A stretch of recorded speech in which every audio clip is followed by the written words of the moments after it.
Hey guys, what's up again? I'm back here for another big review for you guys. This time I'm going to talk about the new Disney animated film, Encanto. Being Disney's 60th animated film, I was very eager to see what they would have in store this time. Well, with a talented team of animators and directors attached to this project, and everyone's favorite composer, Lin-Manuel Miranda, attached once again, I was expecting something hopefully on the level of quality as a really good Disney animated movie. I haven't looked much into the advertising for this as much as other Disney animated films, so I pretty much went in not knowing too much, which I actually kind of prefer for a movie like this. And as far as their 60th film in the animation industry, this is a really good one to look out for.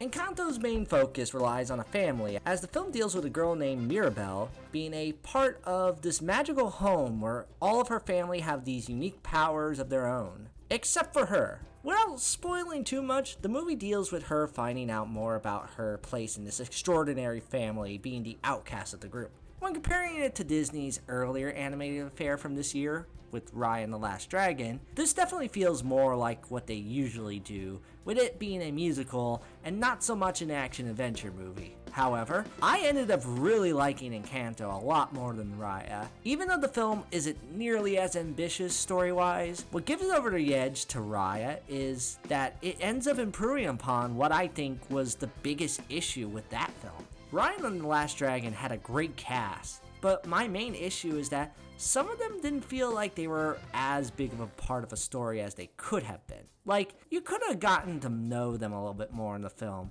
while in Encanto, not only is the cast really good, but it feels like all the characters are pretty fleshed out in this. They all gave a really good first impression, with all of them having their own little quirk and power that makes them very intriguing from the start, to the point where you really want to get to know more about them. And thankfully, the film does highlight these characters very well, thanks to all of them having a neat background, and most of them even having their own musical number. Which, being a Disney film, especially one composed by Lin-Manuel, it's a really good soundtrack. I wouldn't call it their strongest in recent memory, music-wise. I don't think it's quite as good as something like the music in Frozen or Moana, as there's not really a showstopper song in this movie that I instantly fell in love with. There's nothing on the level of something like Let It Go, Almost There, or even Shiny for that matter. That being said, I can't think of a song in this that was bad, and in fact, every song in this movie is pretty catchy and fun in their own right. What makes them really good for this movie is that they actually help serve the story very well, as they're the main way we get a background on all these colorful characters. The songs all have a purpose, and I like that Lin-Manuel took effort to really integrate them into the film naturally into this story. Even taking the songs out of it, this cast is still really fun to watch and stick around with during the majority of the film's runtime. I think my favorite character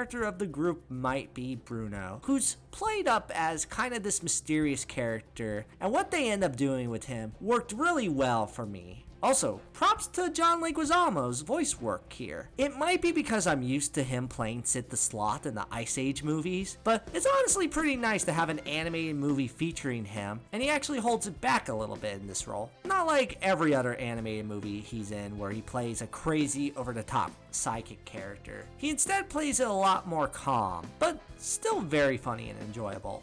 Pine cones! Also, props to this movie not having a character that feels out of place with their performance. And none of the characters talk too modern-like, which is also an issue I had with Raya, admittedly. As for the animation, this is another movie that really showcased how far Disney has come with making their movies visually outstanding. It's a very vibrant movie throughout with so much color, and also very expressive with how these characters are animated. You can also tell how much detail they put into every frame, every character, and every background of this movie. The animators really did a great job being immaculate when it comes to creating such an immersive and vibrant world, especially during the song sequence, which unsurprisingly have the most spectacle to them, but also give the film a lot of variety visually, despite being mostly at one location. Props to this talented team of artists for doing a great job with a big film like this yet again. And at the end of the day, this film also just has some really nice themes about family to it. It goes into the route of the best way to resolve conflicts is by communicating about whatever whatever misconception you may have. Sometimes you don't really realize what struggles someone might be going through on a surface level, and that it's better to understand the pressure they may feel for what they have. It definitely gets that point across very well, and while it is admittedly a little rushed with how they got to it, it still managed to be a very touching film at the end. It ends on a very sentimental note, as expected from this animation studio. So as a whole, I thought Encanto was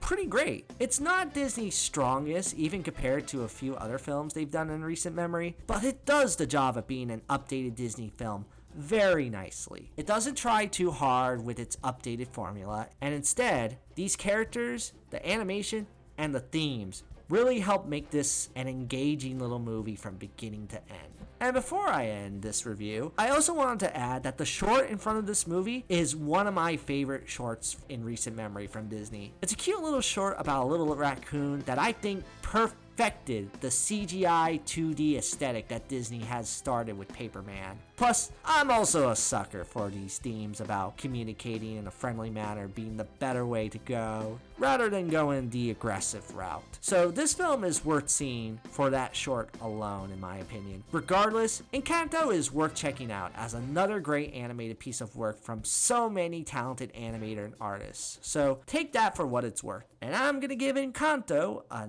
9 out of 10. Really great stuff. Definitely check it out. And I'll see you guys in the near future.